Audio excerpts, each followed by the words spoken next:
What a day. More and more souls are piling in all the time. I can't believe even I'm getting overwhelmed. Maybe it's time to think about getting an assistant. But who? My lady, there's someone here to see you. What? Send them away. I'm not going to hold an audience with a rival that can't even be bothered to send word in advance. It's not another demon lord, my lady. It's a mortal. A mortal? Why the here would a mortal... You know what? Never mind. Send them in. Anything to take my mind off of work.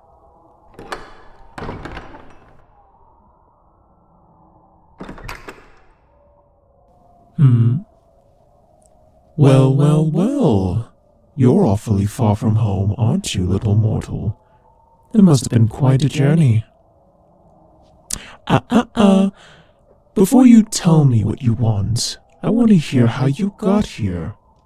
You're still alive, so obviously you didn't come here through the usual method. So you went and summoned Baal, did you? Yes, back in the day he was quite a powerful ruler. I could see why you'd seek his help. But I conquered his realm long ago, and now he reports to me.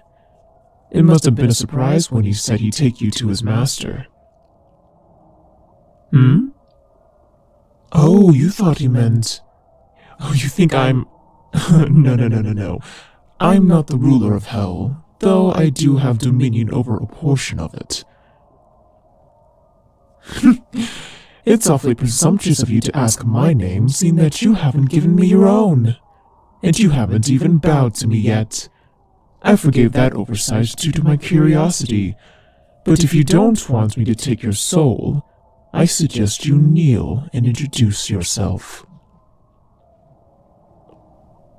Much better.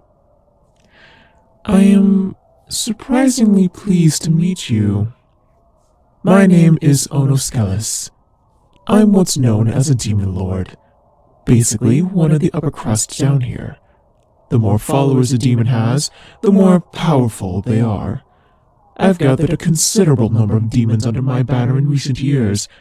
Keep that in mind when addressing me. Your tone is much more respectful now. Good. Now, tell me, why are you here? Sell your soul? At one time, that would have been a tempting offer, but nowadays the mortal realm is so bloated with humans that souls are as common as sulfur here. If anything, giving me your soul would just increase my workload, and I don't need any more on my plate. Ugh, don't beg. You look ridiculous blubbering like that. Are you really expecting mercy from a demon? Leave? Oh no, you won't be leaving. Your fate was sealed the moment you left the mortal realm. You're right, I don't want you. So you can go and run around hell to your heart's content. Go be somebody else's problem.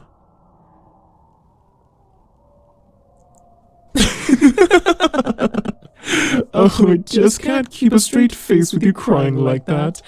I was just kidding. I'm not just going to kick you out of my kingdom, now that you're here. And I don't think you look ridiculous when you sob like that. You look hilarious. And maybe even a little bit cute.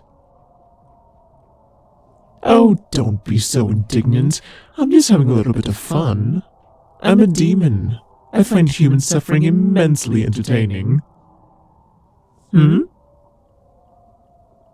Oh no, I still don't want your soul. I meant what I said about being overrun as it is. But if you need a favor from me, there's another way you can earn it. You have a few choices, actually. Basically, I want you to take one of the more tedious jobs around here so I can free up a demon or two for more important tasks. Why don't I have some of the human souls do those jobs? Because then they wouldn't be suffering. At least, not as much as they should. I take pride in my work. I'm not about to go easy on them just because I've been entrusted with so many. But you are in a unique position. You aren't dead, nor did you sell me your soul. Well, not for lack of trying, but that means I have no obligation to torture you. So, let's look at the options here. Let's see. You could care for my hellhounds. They need to be fed, walked, and played with every day. Oh, does that sound like something you'd enjoy, then?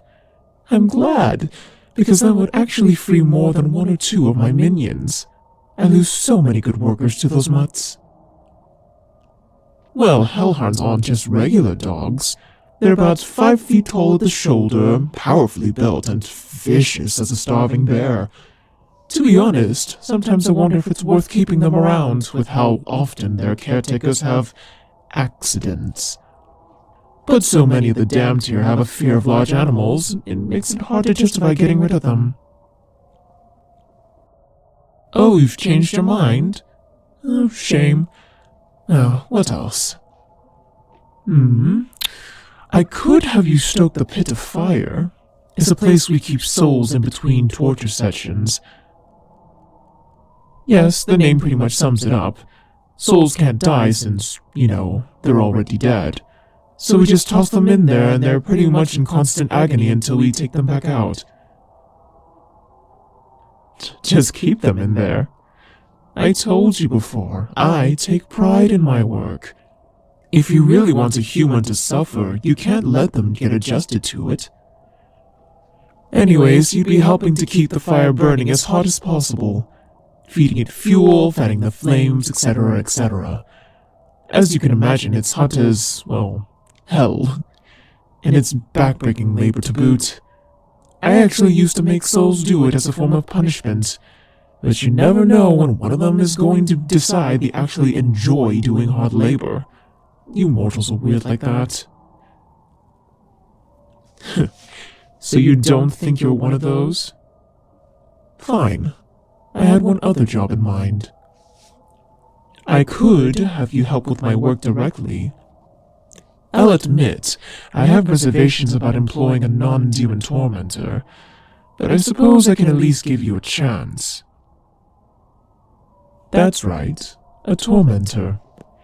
You would be in charge of torturing some of the souls of the damned. Honestly, it's not terribly difficult as long as you have a little creativity. Naturally, you'll be employing some of the classics, stabbing with a pitchfork, branding with a hot iron, whipping, and so on. But psychological attacks are important too. You'll have access to their life's history, so if you can suss out their phobias and shames, you'll do quite well. Oh my, you're looking pale. Relax, it's not like you'll be torturing innocent people. This is hell, remember? We get all the nastiest, most evil scum of the earth. Murderers, rapists, politicians, you name it. Really, you'd be performing a public service. Goodness, you're picky, aren't you?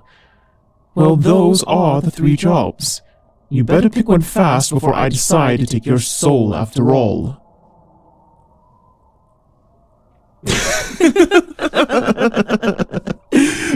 Oh, you were just too easy to mess with.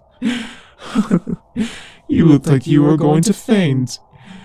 Oh, that look of horror you had was just too perfect.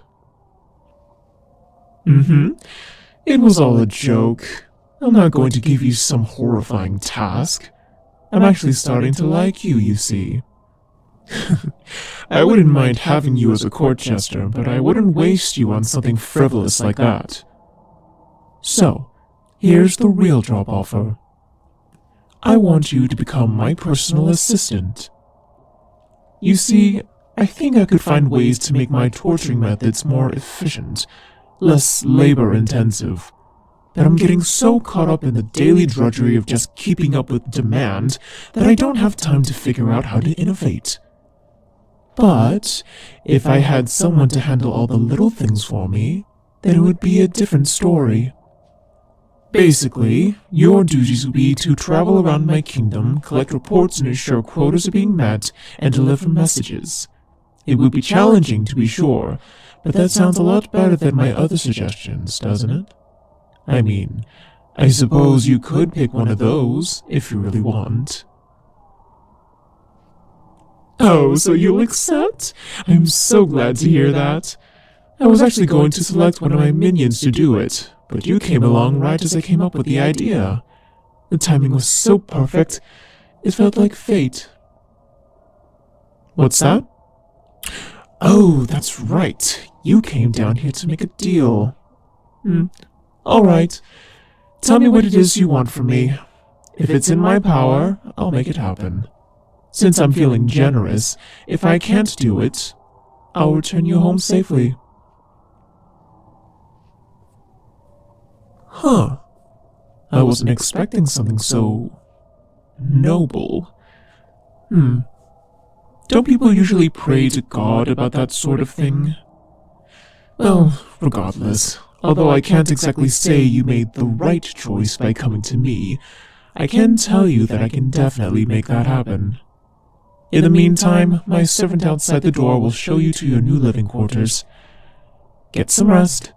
I'll be training you on your new job tomorrow.